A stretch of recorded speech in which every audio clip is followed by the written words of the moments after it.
Today, we're going to be talking about everything wrong with the general epistles and how morality becomes surveillance. When a revolution realizes the world isn't actually going to change, it stops looking at the horizon and starts looking at its own members. In the early days of the Christian movement, the message was an explosion of radical possibility.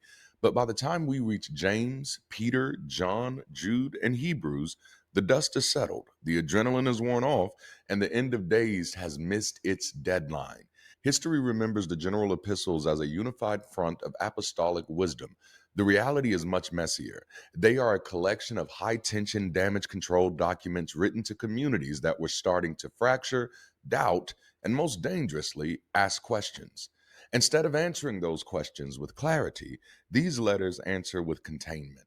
They mark the precise pivot point where morality stopped being about how you treat others and started being about how well you can be watched.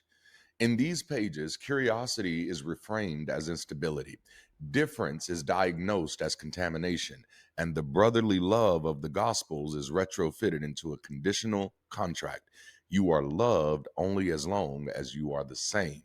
This isn't a guide for spiritual growth, it's a toolkit for community self policing.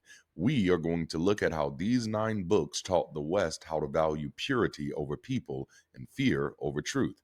These letters are often sold as practical wisdom, but they function as a manual for moral surveillance. They represent the moment where faith stopped being a journey and started becoming a checkpoint. Here, the good news is replaced by a high stakes loyalty test. If the law controlled the body and Paul disciplined the mind, the general epistles weaponized the very idea of goodness to ensure no one steps out of line.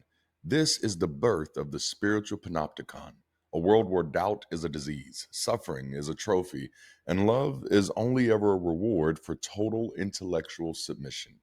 If the law controlled behavior, the gospel's mythologized authority, Acts stabilized structure, Paul internalized obedience, then the general epistles weaponized morality to maintain purity and suppress deviation. They emerge at a moment when Christianity is no longer new, no longer unified, and no longer confident that Jesus is returning anytime soon.